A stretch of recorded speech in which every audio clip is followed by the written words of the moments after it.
কি রে, তুই এক সপ্তাহ ধরে আমাদের মেসে বসে আছিস, বাড়িতেও যাস না? কোনো ঝামেলা হয়েছে নাকি? না, তেমন কোনো ঝামেলা হয় নাই।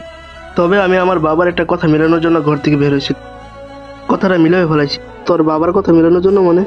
বুঝলাম না কিছু। আমার বাবা প্রায় আমাকে একটা কথা বলতো, যে বাপের হোটেল থেকে বের হয়ে যায়। দুনিয়ার বাস্তবতা যে কতটা কঠিন। ও আচ্ছা, এই কথা। বাবার কথা 100% ঠিক। স্বার্থ ছাড়া কেউ কাউকে এক গ্লাস পানিও খাওয়ায় না। সবাই স্বার্থ খোঁজে। যেমন ধর, আমি তোর মেসে আছি এক সপ্তাহ ধরে। এখন তুইও তো মনে মনে বিরক্ত বোধ করছিস, তাই না? আরে না না, সত্য লুকিয়ে লাভ নাই ভাই। তবে তোর কোনো চিন্তা কারণ নাই। আমি আজই চলে যাব। তবে যাওয়ার আগে একটা কথা বলি। এই বাস্তবতা, এই দুনিয়ার এই বাস্তবতা যে কতটা নিষ্ঠুর, তা আমি হারে হারে বুঝতে পারতেছি। এখানে তো আমি এক সপ্তাহ ছিলাম। এই এক সপ্তাহে যেমন আমি মানুষ চিনছি, তেমন চিনছি এই সমাজটা।